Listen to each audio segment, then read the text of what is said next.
It's the 910 Sports Podcast. Here we go. Where we interview the best athletes from all over the world. Ready? From junior high to professional, while discussing the latest in sports. With host Ikon E, Mr. Personality, Jacob the Great, and Mr. Georgia, Everything Steve-O.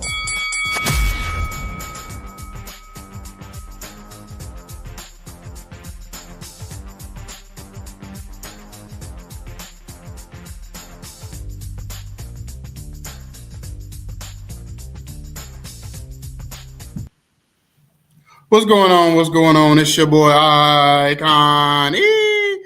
We here on 910 Sports. First episode of the year. I want to thank God for this first episode of the year. We took a couple of weeks off, because of the holidays and everything. But we back moving and grooving.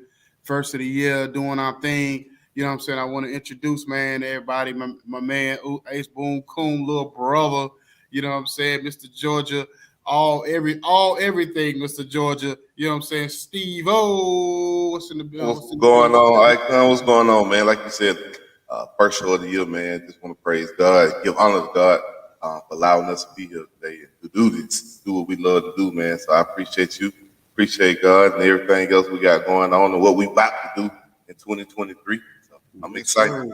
Yes, sir. Yeah, because the crazy part was, I know you're talking about the adjustment of the intro, and I couldn't get back in touch because It's all good.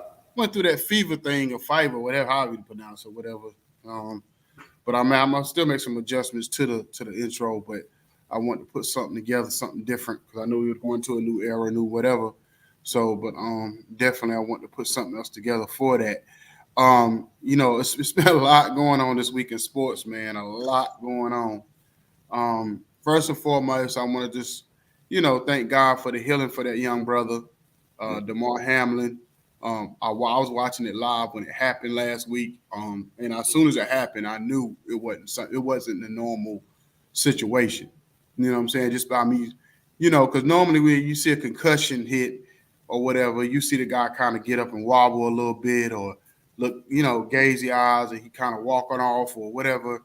Even a lot of times they even try to run back to the huddle, try to plan it off or whatever.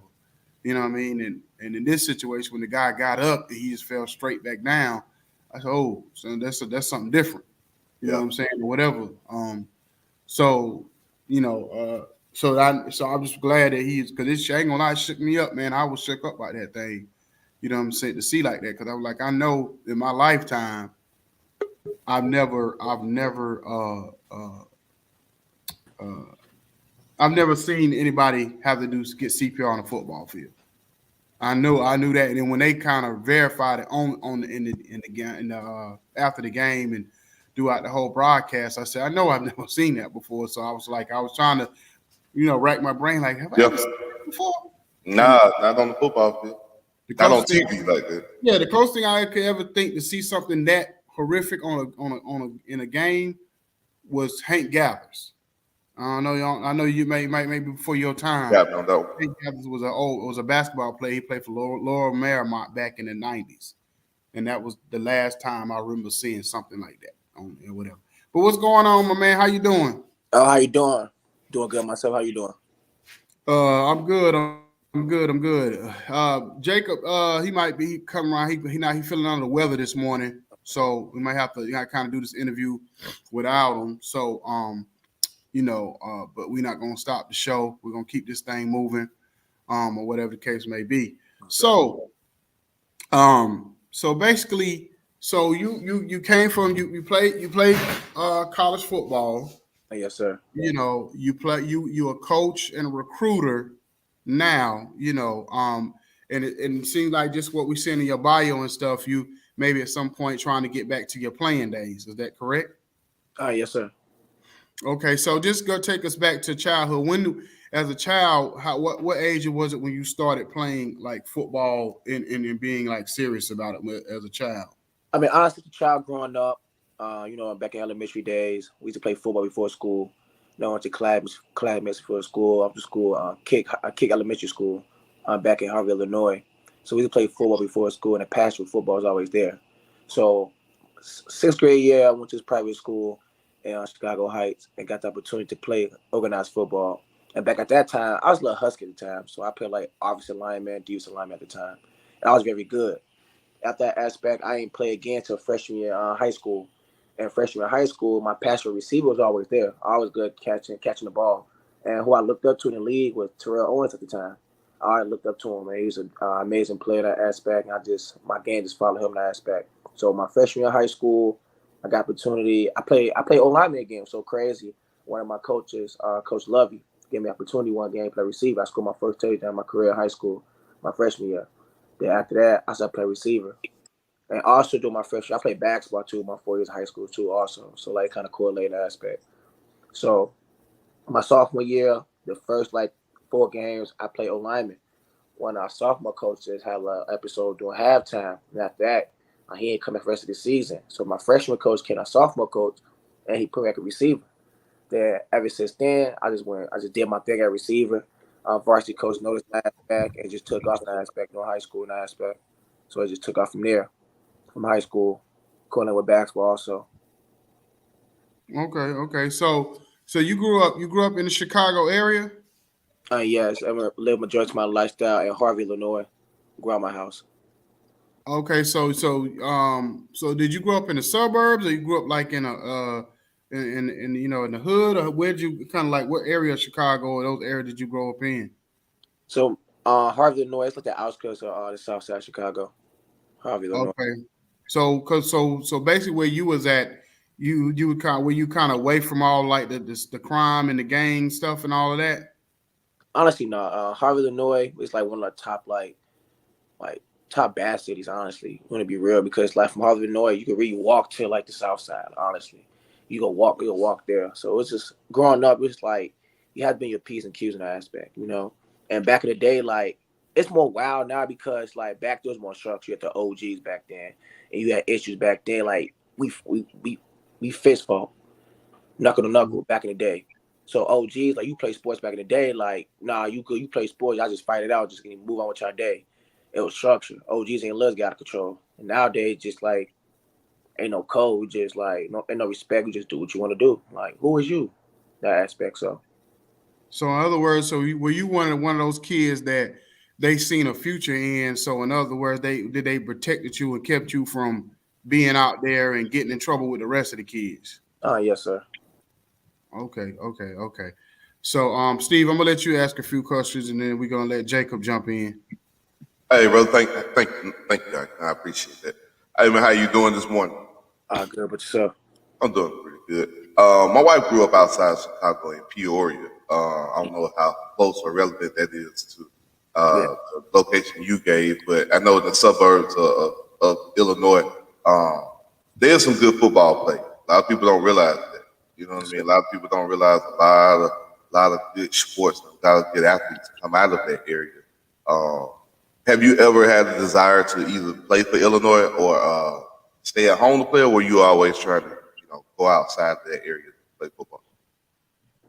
The biggest thing, stay in state. That was the biggest thing. Honestly, that's what my mom wanted me to do. You know, she wanted me to stay in that aspect, stay close in that aspect. After high school. But, God takes different directions in life sometimes. Many times, some things we want to do, but God will take somewhere else. So I end up, I tried to go to Page. And some things happened, and I couldn't go to Page at the time. It was a blessing. I ended up going to school in California. I went to first 2 years of junior college, California. I think that's one of the best things happened in my life, going to school away in that aspect. I feel like I'm mature as a man and getting away from the environment I grew up in that aspect. Yeah, I agree. It helps you grow and mature when you get outside your comfort zone. So yeah, I agree 1,000%. It do seem like it was a blessing that you got to go out to Cali. Then talk about your JUCO experience. Talk about how the JUCO football compared to what maybe you thought it would be compared to when you got there.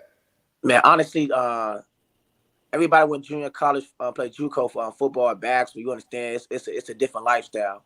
It's either you go hard or you go home. Either you get lost in the sauce or you don't. In that aspect, going to junior college, playing junior college football. I played junior college football and basketball, but the lifestyle is different because you meet people all across the world, all across the country. In that aspect, and you going across the country away from your family, and like you in an apartment with 4 or 5 people in a 2-bedroom. in that aspect. So like me come from Chicago to California, you know, from Chicago in that aspect, you go to California, you watch an MTV career as a kid, you see palm trees in that aspect. So I'm like, bruh, this real life. But going out there and competing with people from Florida, Georgia, Texas, in that aspect, they grind different. You know, because it's hot all year round for them. So just going around there, having roommates with Florida, and the grind was different. It was every day. Every day you grind because you compete for a spot every day. So my grind went to a whole nother level. I'm waking up, going to class, got practice. After practice, I got practice again because I'm in the weight room, I'm in the field again, doing a lot of drills, doing more stuff to perfect my game to compete for a spot, earn a spot. So I feel like it maybe a better competitive aspect going JUCO. Cool, man. You a Bears fan? Oh yes, sir. Oh.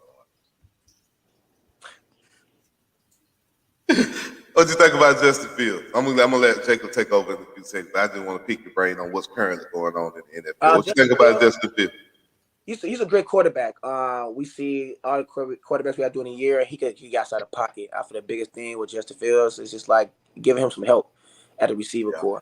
That's the biggest thing because a lot of people see him as a running quarterback at the time and believe he can't throw.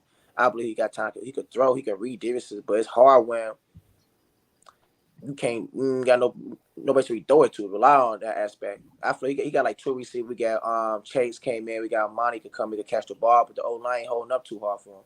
So at the beginning of the season, you seen like he dropped back trying to make some passes. He ain't got no time. So now it can't time this season. He like, no, skip that. I'm gonna get out the jail. So I think you'll be all right. I enjoy it. I think you'll be all right compared to all like the rest of the Ohio State quarterbacks. I know they got a bad stigma on them. I think you'll be all right. Yeah, I got to get him some help though. Y'all got to get him some help.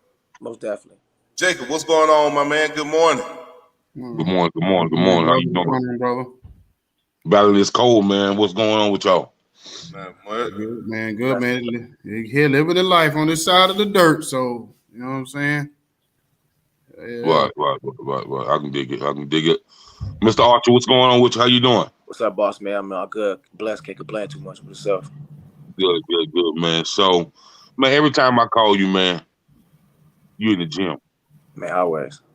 So, man, let's talk about your like how well you understand this written condition and how well people who are in athletics should understand it, and you know why they should own that Smith condition and how it can help them get to the next level.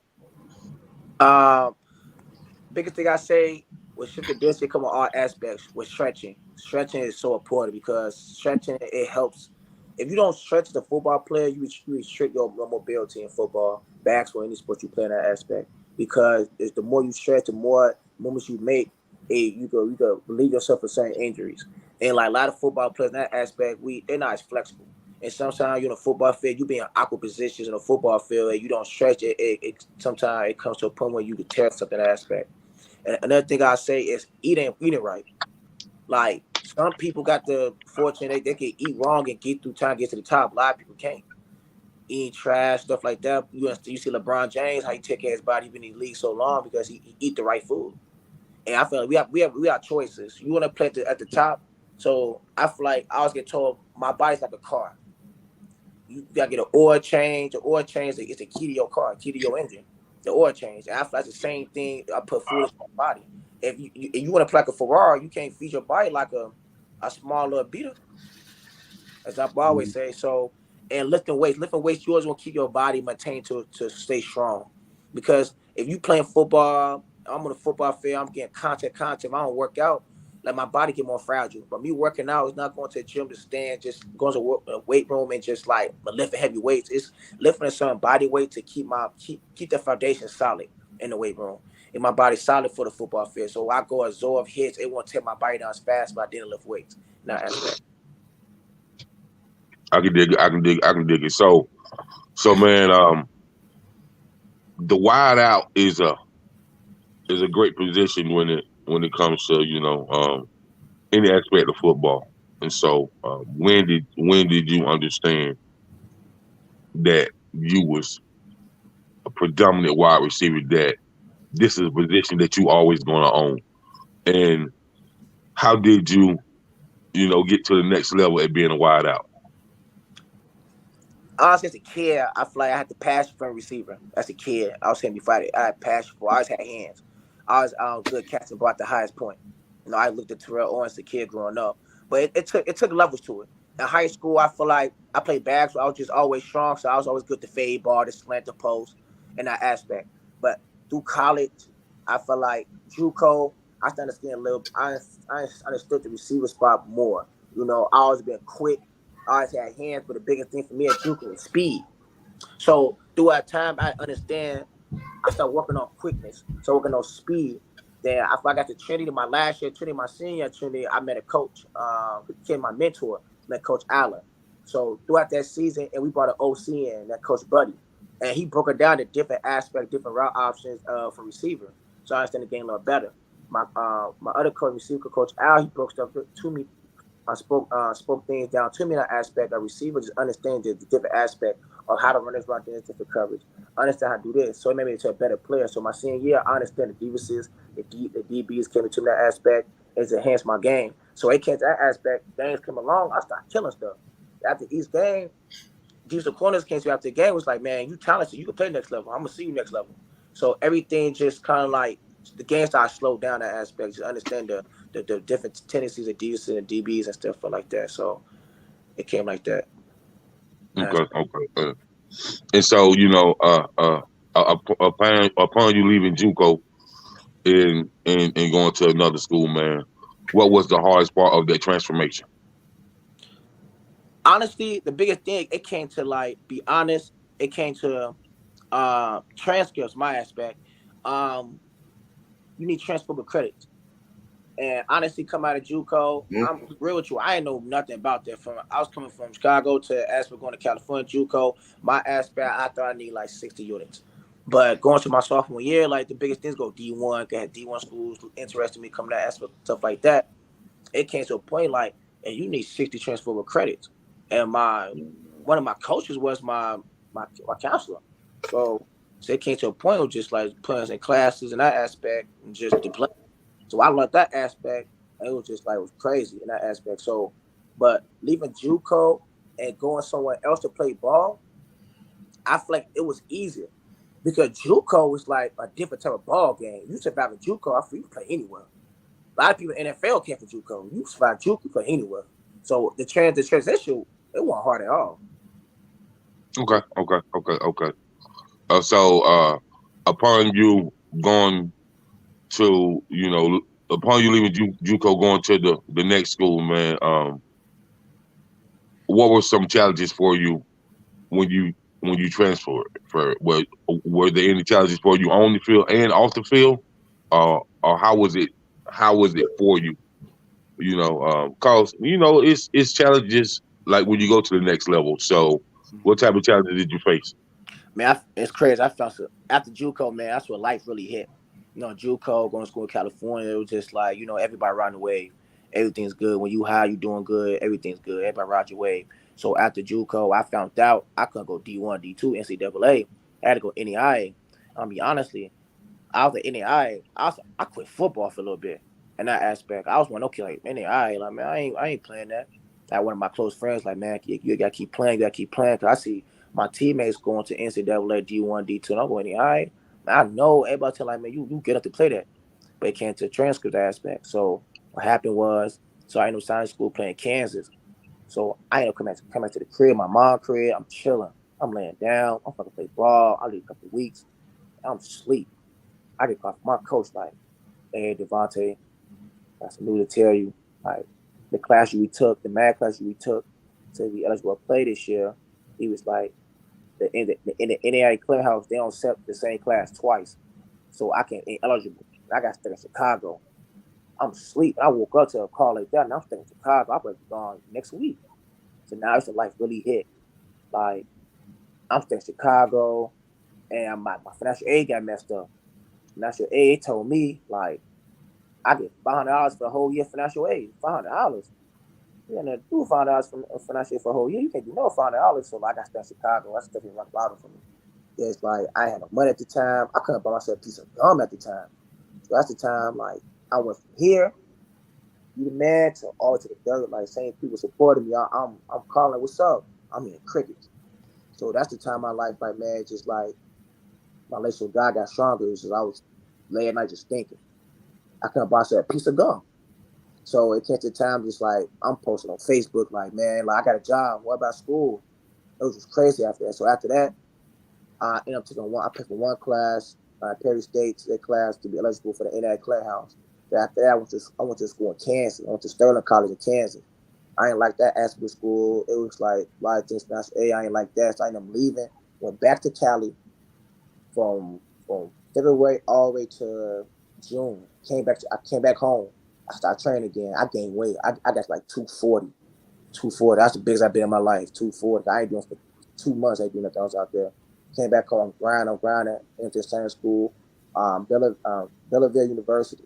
It's like close to East St. Louis. Onto that university. I went there, and that program at the time was terrible.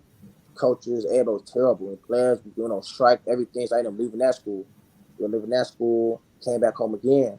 I work another job. Everybody telling me about football, stuff like that. Now, this year come up, I ain't playing 2 years now. That's 2015, playing 2 years in this aspect. So after that, I'm training. I'm working at Food for Last. I'm training. I'm at sports. You know what, man? I still have to pass for the game. I still could do this. So I went to one more school, went to Trinity National in Chicago. I went this like my last chance. That aspect. I pull up to that school at 2:30. 2:30. I'm talking. I'm slow. I'm talking. I was so slow. I had hands though. I put to school. I run a route. Hey, you look at me. I test that he the truth. Man, I started running routes. Man, you could have fell asleep, woke up, and still caught me on the route so slow. So slow was the time. But one thing about me, my determination, it was so crazy. So I know grind that spring got faster. I'm getting better and better aspect.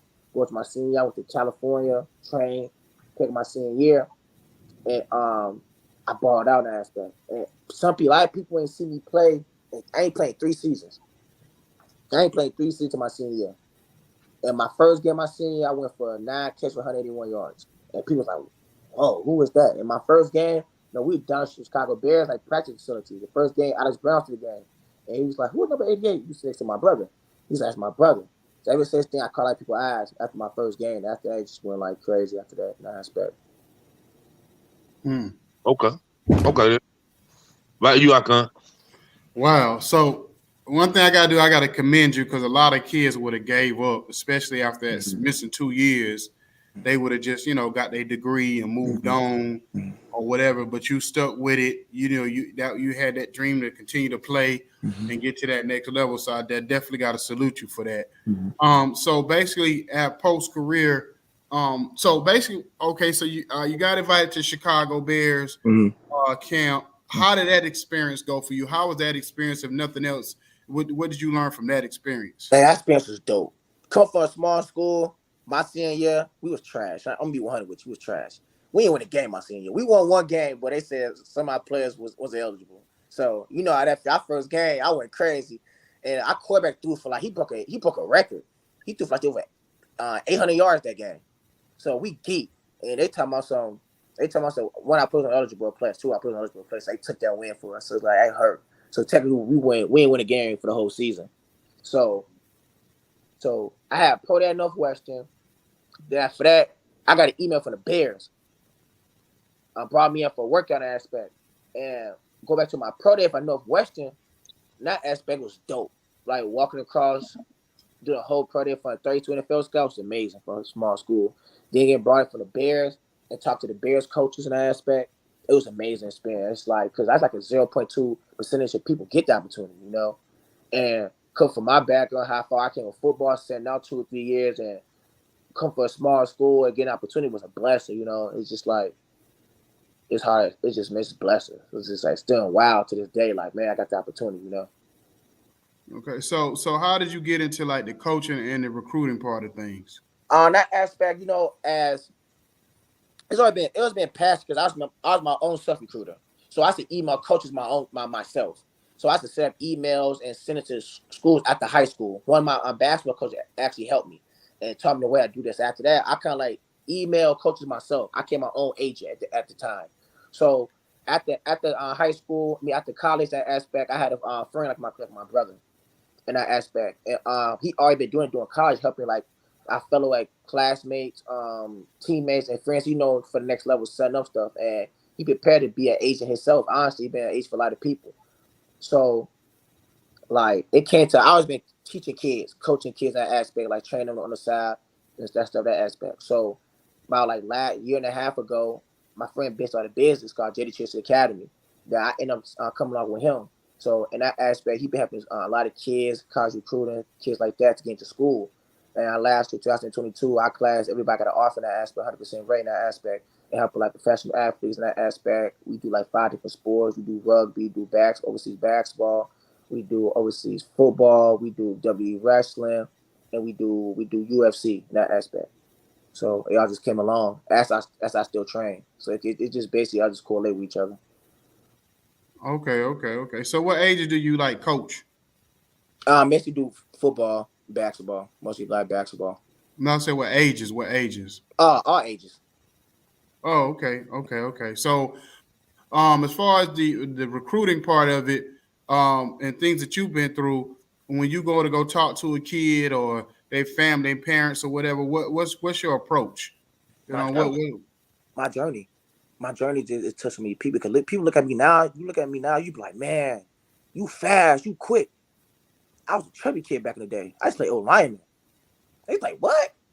Yeah, I was a chubby kid. So my journey is my first approach and my passion when I talk to young kids because that used to be me. I used to be a kid. I used to tell people, my coaches sometimes tell my coaches like, I want to be this when I grow up. They used to laugh at me. So when I see young kids and I see the potential and I aspect a lot of kids, like I put that same passion as I put to my sports to kids. I tell my story, and as you train kids, and kids can feel that passion, can feel that for somebody talking to them. You as kids can feel fake and truth. To be honest with you. Mm-hmm. So honestly, my journey is my story to kids, and every rep I do with each kid, I just tell them each rep like you got potential to do this, but it's up to you. Yeah. Okay. Steve, you got any more questions? Yeah, I do. Have you ever considered going to? I know everybody's aspirations are the NFL. Have you ever considered maybe semi-pro arena football, anything along that nature, or were you just strictly like, nah, man, I know where I want to go. I know what I want to do. If I can't do NFL, I'd rather do recruiting or coaching. Honestly, so crazy. I played arena football. I played Okay. I played arena. Biggest thing coming out college, you know, the aspect you don't get film, consecutive film. I played arena football. Arena film, it was cool, but honestly, like getting hit across that wall it was crazy. Getting hit across that wall. I couldn't even imagine playing football with a ball. I'm a big guy, so getting hit across the wall was crazy. They stayed throwing me fade balls, and that field 50 yards is small, so I'm catching balls. Other side of that wall is concrete. Ooh. So you jump in, you catch the ball over the wall, you fall on your head. I'm like, ooh. I start catching injuries in my foot, my leg. So the biggest thing about me is like I'm never too big for opportunity. Wherever I had to take, I'm gonna take. You know, so I did arena football, and that aspect, it was cool. So now after that, I went to play spring league. It was like basically you pay opportunity, play a lot of like NFL free agent aspect, like from a lot of coaches. I did that, killed that. It's like, man, it wasn't enough. So after that, I ended up playing. I played in Mexico, played football. Oh wow! I played in Mexico. I played in Cabo. It's Were crazy. you playing for a team out there, a Mexican team, or was you just a part of the group? Was that y'all just had to go out there? It was a team. It was a team out there in Mexico, and it's crazy. You think about Mexico, you think about soccer. So yeah, exactly. They had a team out there, and like basically had like 11 players for each team. 11 Americans could transport for America for each team. So it was a good experience, but like it comes to an aspect where like now my career just like it's at the top. It's at the top of nothing at my time of career. And now like I'm building more clientele, training more kids in aspects. Like now it's at the top of never. Because I know for a fact play at the top. That's what I know a fact play at the top. Like I have connections and opportunities coming up for the top, for opportunity. So it comes to me, it's just like the opportunity gonna come. It's just like either gonna be ready or not. Either you gonna take advantage of opportunity or you just gonna you gotta luck. Move on with life. That's how I take it as. So all right, and you said wide receivers, that was your spot. You played offensive lineman, you were young because of size, of course. But what? All right, so give me your Mount Rushmore, your top 4 wide receivers all time. I know T.O. already won. Yeah. Say T.O. your boy. Yeah. And who else you got? So I got T.O., I got Randy Moss. I got Calvin Johnson. And I got the last one. That's tough. You said Megatron? Yeah, Megatron. Now, would I be wrong? Because I don't believe he should be in the Hall of Fame. He's a dog. I feel like he could play longer. Exactly. We just didn't get a big enough sample to put him in the Hall He can of play Fame, longer. For sure. The last one more spot. One more spot. That's tough. You got Jerry Rice still out there. Let me see who else you got out there. You got Michael Irvin. Mike Irvin. Michael Irvin, yeah. What you mean? What you mean? What you mean? Tough. Ready, hey, Steve, don't do that, bro. Steve, don't do that. I ain't gonna do it. We gotta guess. We gotta guess this morning. I ain't gonna do that. We gotta guess this morning. I ain't gonna act up. Go ahead. Tough. I didn't even know that. I didn't even know Michael Irvin top 5. Huh? That's tough. The last one, I say. Oh, we're gonna talk about this later. Man, that's tough. It is tough, man. You ain't got but one. We ain't got but one more spot there. It is tough. I ain't gonna lie to you. It's tough. I won't think too much on it. Take your time. Man, it's tough because you got Larry Fitzgerald here, a dog. Larry Fitzgerald, dog. You know. You said who? Larry Fitz. I would say Larry Fitz over 88. Oh man. Who y'all thinking? I give y'all that. So I'm just floored that you ain't even named Jerry Rice as number one. Like I'm really floored. Yeah, more people start with Jerry Rice. That's what more people start. Yeah, you probably the first person I've ever heard never say Jerry Rice. Like yeah. At least in the top 4. He may not be the GOAT to everybody, but he at least in top 4. Cause mine is Jerry Rice, Michael Irvin, Randy Moss, Randy Moss. Yeah. And I don't know, like I'm a little biased, but you have to have T.O. Who else are you gonna put beside T.O.? That's what I'm saying. Like Jerry Rice up to you. Jerry Rice. I ain't got Randy Moss on my top 5. It's like I don't. I like you ain't got Randy Moss? Huh? Nah. He said he ain't got Randy Moss in his top 5. I don't. Wow. I don't. Remember, I watch football when football was football. It ain't football no more, bro. I don't know. I don't necessarily. I mean, like I said, that's a tricky one for me. But I don't necessarily think T.O. is. I don't know. I don't necessarily see T.O. top 4. I don't know. You like. You know I what? like T.O., but T.O. I do agree with some people sometimes to a certain degree with T.O. T.O. caused a lot of issues in locker rooms. So like, and he lead all stats behind Jerry Rice. He got stats, but still he wasn't a winning. He didn't bring a winning culture to nobody. He was a cancer. He was toxic to every team. He's not no cancer. Every time a black person got an opinion, they're a cancer. Stop, man. I mean, man, what you mean? I mean, put it like this. He deserves to be in the Hall of Fame, but I don't think. If Peyton Manning and Brett Favre did the same that T.O. do, they just had some issues. Just stop, man. Stop. We ain't doing stop, man. We ain't doing that. They ain't got nothing to do with no. Stop. That man ain't no cancer. That man was passionate about the game, and he gonna stand on his principles, and that's the bottom line. That's wrong with us sometimes. That's what's wrong with us. Sometimes we stand on principles and get us in trouble. As soon as we do it, like these street principles, same thing. Everybody wants to stand on principles. As soon as we do it, Icon, why we gotta be? Principles don't make you right. Hey, Icon, as soon as we do it, why you gotta be like mush mouth on fire up? Baby. You know what I mean? Hey man, listen to this. Hold up. So you got Larry Fitzgerald, Marvin Harris, Chris Carter, Tim Brown, Antonio Brown, crazy he is, Reggie Wayne, Julio Jones, Isaac Bruce, Michael Irvin, Steve Smith. You know we forgot low key go crazy? He's underrated. Mike Evans. Mike Evans is a good receiver. Not consistent enough. He's a product of Tom Brady. I'm just No, he was good before Tom Brady. Yeah, this is his ninth season in a row over 1,000 yards. Brady. He was giving you 1,000 yards. He was giving you 1,000 yards before Tom Brady. 9 seasons in a row, 1,000 yards. He's underrated. I see. That's what made me mad. Everybody always want to give Tom Brady all the credit. Tom Brady can't take credit for every dang thing. No, you know what I'm saying? Mike Evans was doing good, but he wasn't already balling before. You're right, he was. But they wasn't winning no games. You're right. That's what it was. He wasn't winning. They weren't winning no games. You're right. He was balling. They just weren't winning. They weren't winning the game. Tom Brady, not Jesus. He did not doggone save everybody. You know what I'm saying? I ain't saying he was. I am not trying to be Skip Bayless this morning. I just simply said that Tom Brady effect is real. That's all. But nobody named Andre Johnson. Andre Johnson, he one of the Miami, wide receiver legends. What y'all think about Dez?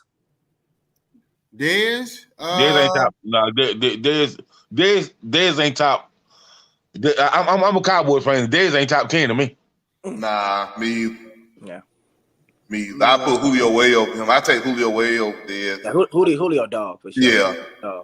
I can't think of nobody else, so I'll probably just go ahead and put T.O. in there because I can't. It's other players I could maybe make an argument for, but when you look at numbers, I have to put T.O. I could make. I won't because Chris Carter. Chris Carter, I definitely was gonna put him in there. I can make an argument for Chris Carter. I'm gonna go with Chris Carter because I think Chris Carter, to me, them hands. I'm gonna say Chris Carter over T.O.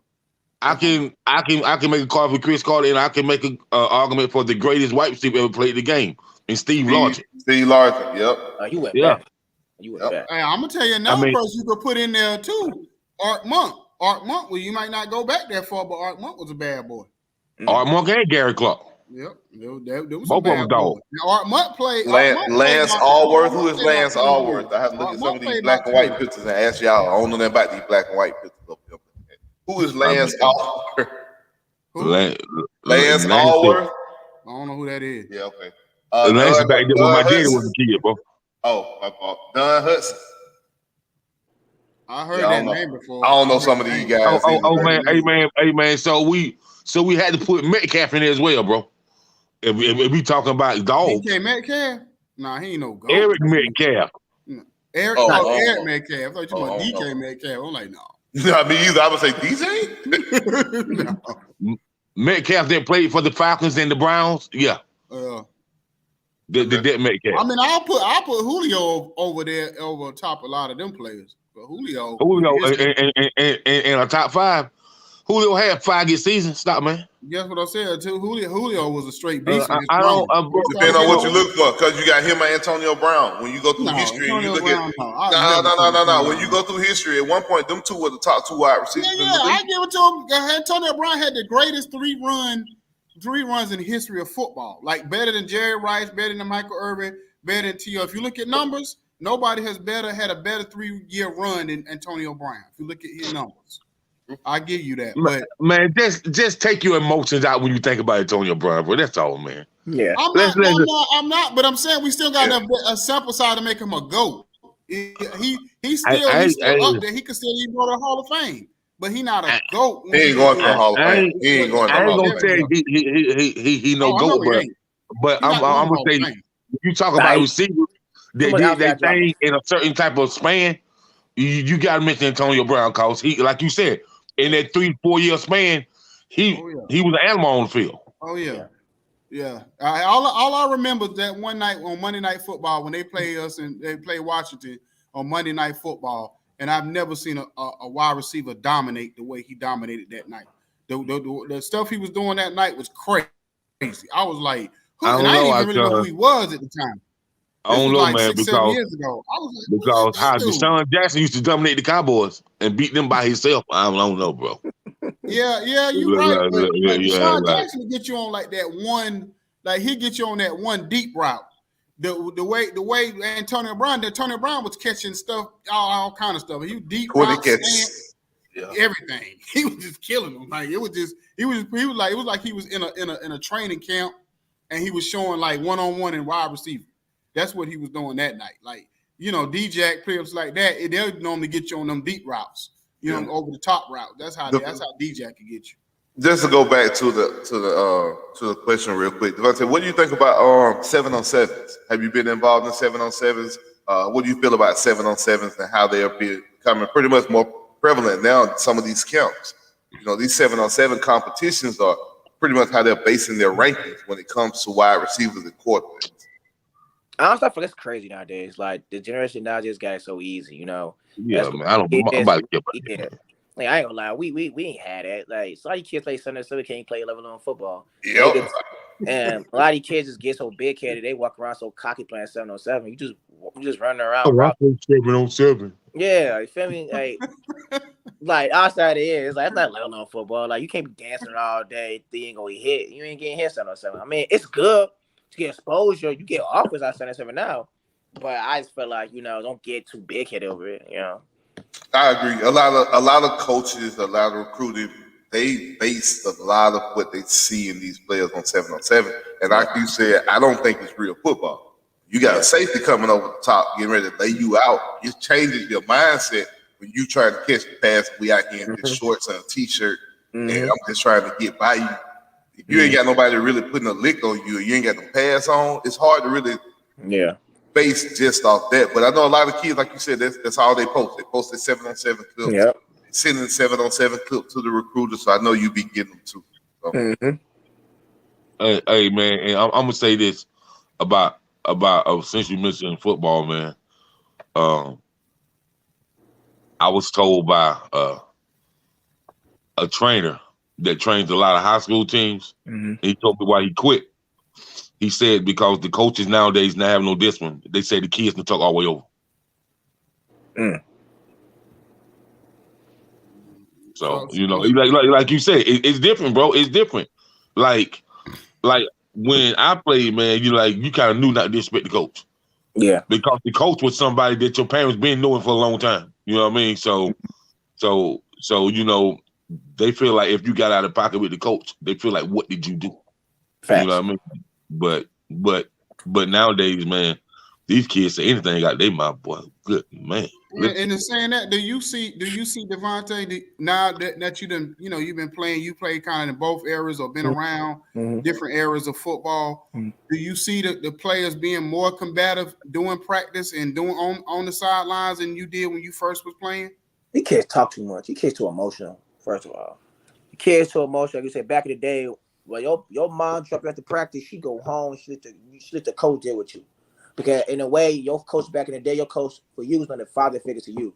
So like he was saying, like if you did some wrong practice, what you do? Don't come tell me what you ain't gonna tell me the truth. What did you do?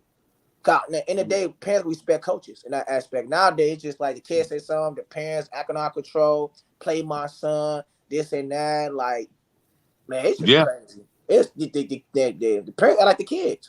So I mean. Is it just the moms or is it the dads too that be tripping? Is it just both the moms? Both of them, Mike. It's both of them. Oh, okay. I'm just trying to make it clear when he say parents. I'm just trying to make it clear. The fathers have some common sense as a man to man. He plays sports, but he probably act worse than the mother. He said that let the woman. He let her talk. Hey, bro, I seen reports where, it was a report happened in Texas where the dad got killed at a little league game. You know what I mean? Right. I seen that. Yeah, I seen that. Yeah. Man, that's ridiculous, man. Ridiculous, man. No, I'm gonna tell you where it's worse at. I'm gonna tell you what sport is worse at: baseball. I seen when my nephew played baseball, and my nephew now he played for the Detroit Lions now. But when he played baseball as a kid, and I went out there, and we talking about 7, 8 year, 9-year-old kids, and you'd have seen the way them dads was acting. You know what I'm saying, out there on that baseball field? I was like, this is ridiculous. I said, y'all know these kids only like 7, 8 years old. And y'all act like these kids grown men out there the way y'all fussing and arguing and not even with the kids, like the way they going at the umpire and the refs on the field. It's crazy. This is crazy. You know what I'm saying? So it was just yeah. So yeah, I understand what y'all mean by that, with especially the dads really got emotional over the years. Like, man, it's worse. The dads was like, whatever the coach tell you to do, even if you seen your son get snatched off the field because he did something stupid, you know what I'm saying? You ain't going to this coach after the game talking about why you grabbed my kid. You like, you know what I'm saying? Whatever you did, you probably deserve to get snatched up like that. You know what I'm saying? 9 times out of 10. And why you think a lot of these kids go to the next level, go to the colleges, they don't survive? Because these college coaches ain't going for that. Nope. Like you might put off in little leagues, and high school you might to a certain extent, depending on what high school you go to. All high school coaches ain't going for that. You get to college, these college coaches don't play that.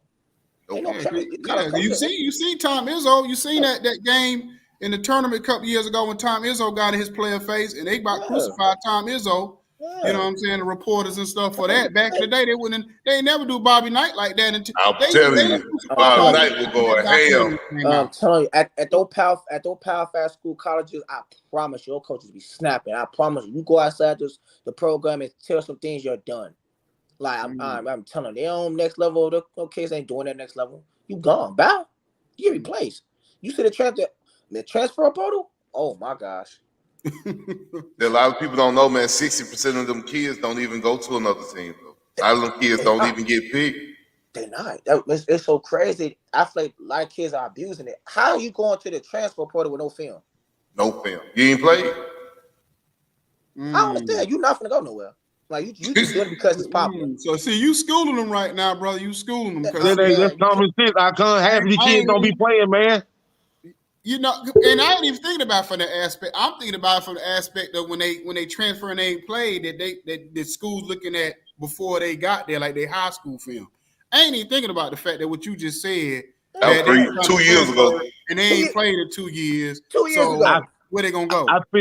I feel like the transfer portal is a bailout system. You can't suck it up. You don't want to be in heavy competition. You don't want to compete for the position. So I just go to the transfer portal. Especially the quarterbacks. The quarterbacks, they'll leave so quick.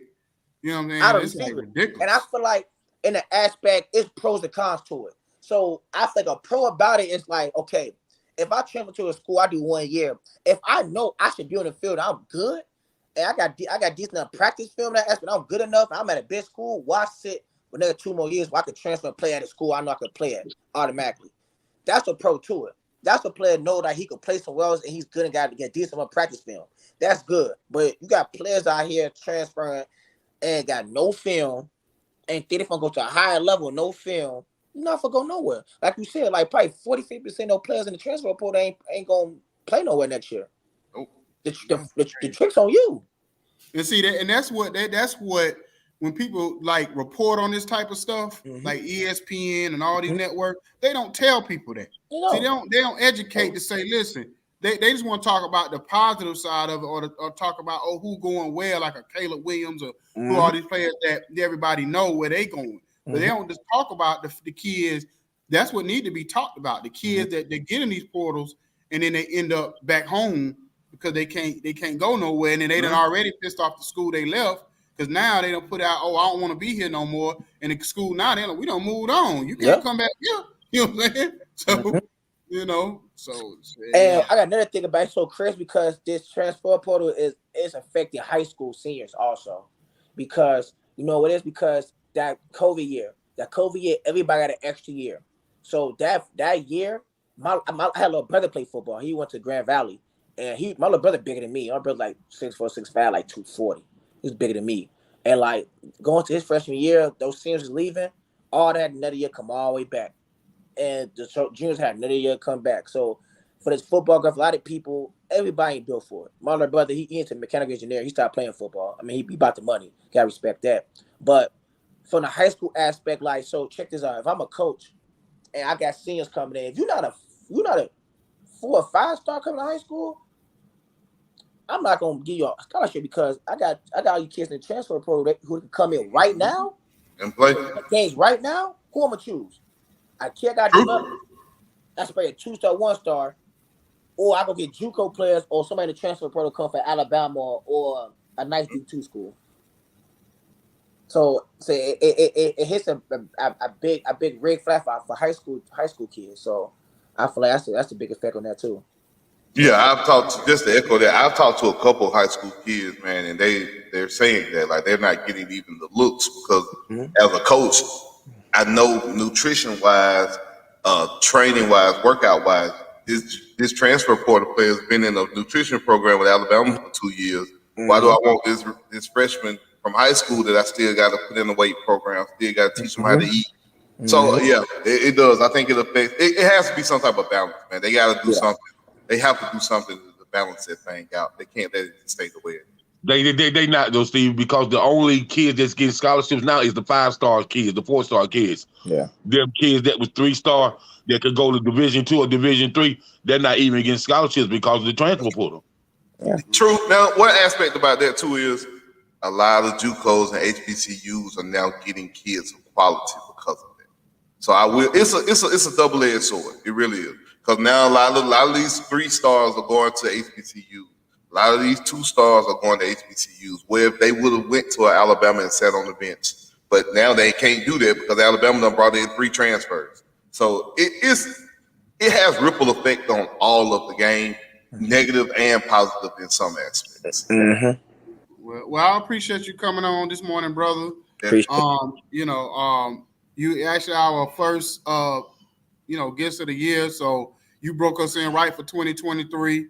You know what I mean? And like I said, you gave us some good information, especially when you start talking about that transfer portal and everything, because I didn't even think about it from the way you started talking about it from. Mm-hmm. And that's why I think a lot of people don't look at it from that. So just tell people where they can follow you at, you know what I mean? And, if they want to get in touch with you as far as, especially on the recruiting side, or if they want to bring you in for a workout or anything of that nature, just tell people where they can follow you.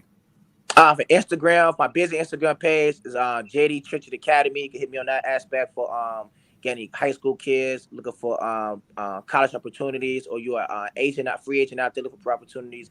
Hit me on JD Church Academy on Instagram. My personal Instagram page is called Archie Baby. I know it's a crazy name, I know, right? Archie Baby with ARCHY 4 Ys and Baby BABY with 4 Ys also. I know that's crazy. Mm-hmm. And that aspect. And my Facebook is Devontae Arch in that aspect. You can follow me along in that aspect. This show, I'm going to get brought to camp for the UCFL for the Generals. Got another workout coming out on February 18th. We'll probably work out with some different teams in the NFL aspect and different aspects. Different leagues come to that aspect. So a lot of big things coming up. You can follow me in that aspect to keep you updated in that aspect. All right, would you consider the XFL? Oh, yes, sir. I'm in talks with that, too. So we see how that goes. So, yeah, so. Okay, brother. I appreciate you coming on. You have a blessed and wonderful day. Thanks so much. And God, we'll get in the chat and maybe give our predictions for the day real quick. Yeah. Well, since you on here as a player, we got to ask everybody for moving forward. Real quick, Devontae, what's your Super Bowl picks? Give me 2 teams. Super Bowl. I got the Vikings and yeah, Jacob, I'm going with you. That's a tough thing. I ain't saying that ain't possible, but it's a tough one. But you can't count Brady out, though.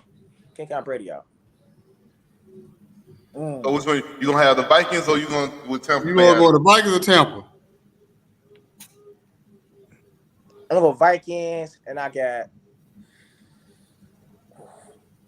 It's tough. I